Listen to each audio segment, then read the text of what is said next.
یہ منا کدھر رہ گیا ہے؟ وہ کپڑے پہن کے نکلا کیوں نہیں ابھی تک؟ السلام علیکم ایوری بڈی. حالات دیکھ کے لگتا ہے کہ ماشاءاللہ ہمارے گھر میں بھی عید نہیں بلکہ چھا چکی ہے. جب کوئی چیز اچھی لگے تو اس پر ماشاءاللہ ضرور پڑھنا چاہیے تاکہ اس میں برکت بھی ہو اور نظر بد سے حفاظت بھی ہو جائے. لیکن احمد کی تو بابا ہی نہیں ہے، پھر عید پر اسے کون نیا سوٹ دلائے گا؟ پتہ نہیں کیوں آج کل کے بڑوں کو اندازہ ہی نہیں کہ عید پر بچوں کے خرچے کتنے بڑھ جاتے ہیں. کیا آج اب اپنے ہی گھر کا رستہ بھول گئے؟ اللہم لک الحمد انتا کسوتنی اسألک من خیری و خیری ما سنی لہ و اعوذ بک من شرہ و شر ما سنی لہ. اے اللہ، تو ہی ہر طرح سے قابل تعریف ہے. تجھی نے مجھے یہ لباس پہنایا، میں تجھی سے اس لباس کی بھلائی کا اور اس کام کی بھلائی کا سوال کرتا ہوں جس کے لیے یہ بنایا گیا ہے، اور میں تیری پناہ میں آتا ہوں اس لباس کے شر سے اور اس کام کے شر سے جس کے لیے اسے بنایا گیا ہے. بھائی جان، یہ تو نیا لباس پہننے کی دعا تھی. کیا نیا لباس پہننے والے کو بھی کوئی دعا دینی چاہیے؟ بالکل سارا اپی، یہ تو بڑی اہم بات ہے جو عید کے دن سب کے کام آئے گی. نیا لباس پہننے والے کو بھی یہ پیاری دعا دینی چاہیے، تبلی و یخلف اللہ تعالی. اس کا مطلب ہے کہ اللہ تمہیں یہ لباس اچھی طرح پہن کر پرانا کرنے کی توفیق دے اور پھر اس کی جگہ مزید نیا لباس بھی عطا فرمائے. واہ، یہ تو بڑی پیاری دعا ہے. یعنی پہننے والے کو لباس خوب استعمال کرنے کی دعا بھی مل گئی اور پھر پرانا ہونے پر اس کی جگہ مزید نیا لباس ملنے کی دعا بھی مل گئی. That's great. واہ بھائی واہ، عید کے لباس میں ہماری ننھی منی سارا تو آج بڑی پیاری لگ رہی ہے. دادو جان، آپ کو کیسے پری لگ رہی ہیں؟ مجھے تو آپ ہی انسان ہی لگ رہی ہیں. بھائی جان، دادو نے پری نہیں پیاری کہا ہے. او اچھا، پیاری سی پری آپا. ویسے دادو جان کو آپ واقعی اتنی پیاری لگی کہ آج تو دادو ماشاءاللہ پڑھنا ہی بھول گئیں. شاباش عبداللہ بیٹا، تم نے ٹھیک یاد دلا دیا. واقعی جب کوئی چیز اچھی لگے تو اس پر ماشاءاللہ ضرور پڑھنا چاہیے تاکہ اس میں برکت بھی ہو اور نظر بد سے حفاظت بھی ہو جائے. یہ منا کدھر رہ گیا ہے؟ وہ کپڑے پہن کے نکلا کیوں نہیں ابھی تک؟ ضد کر رہا تھا کپڑے خود پہنے کا. سارا، آپ نے بھائی کی ہیلپ نہیں کی؟ السلام علیکم ایوری بڈی. حالات دیکھ کے لگتا ہے کہ ماشاءاللہ ہمارے گھر میں بھی عید نہیں بلکہ چھا چکی ہے. منی، تم نے عید کے کپڑے کیوں نہیں پہنے؟ ہوا کیا ہے میرے لال کو؟ چلو میں پہنا دیتی ہوں اپنے بیٹے کو. میں نے تو پہلے ہی کہا تھا. اتنے اچھے تو ہیں یہ کپڑے، ان کپڑوں میں کون سا مجھے کوئی عید نماز سے بھگا دے گا.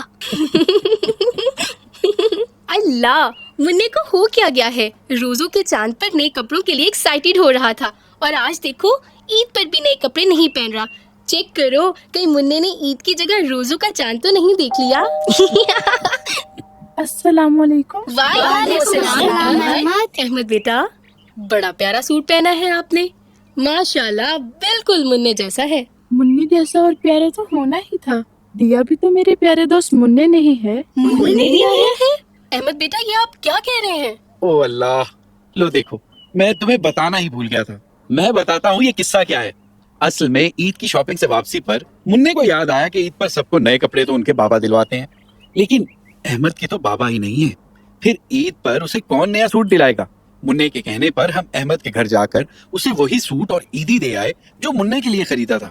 لیکن منی بیٹا، میں نے ویسا ہی دوسرا سوٹ لا کے تمہاری الماری میں رکھ دیا تھا. لیکن انکل، منی کے گفٹ کے بعد مجھے زمزم ٹرسٹ والوں کی طرف سے بھی گفٹ ہیمپر مل گیا تھا جس میں سوٹ، جوتے، عیدی اور بڑے پیارے گفٹ تھے.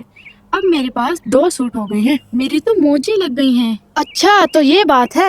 واہ منی واہ، تم نے تو اثار اور ہمدردی کی بڑی اچھی مثال قائم کر دی ہے. مجھے خوشی ہے کہ میرے بھائی نے اتنا اچھا کام کیا. ویل ڈن منی، ویل ڈن. منی، تم نے تو بڑوں کو بھی عید منانے کا اصلی طریقہ سکھا دیا ہے. سوچنے کی بات تو یہ ہے کہ ایک مسلمان کی وہ عید کیسے ہو سکتی ہے جس کی خوشیوں میں مستحق لوگ، دوست، رشتہ دار اور ہمسائے شامل نہ ہوں. عید تو ہے ہی مل جل کے خوشیاں بانٹنے کا نام. کاش اس بچے کی طرح سب عید کی خوشیوں میں دوسروں کو شریک کرنے والے بن جائیں تو عید کے دن کوئی بھی بچہ خوشیوں سے محروم نہ رہے. سچ میں کتنا لکی ہوں کہ مجھے منی جیسے دوست اور اتنے اچھے ہمسائے ملے.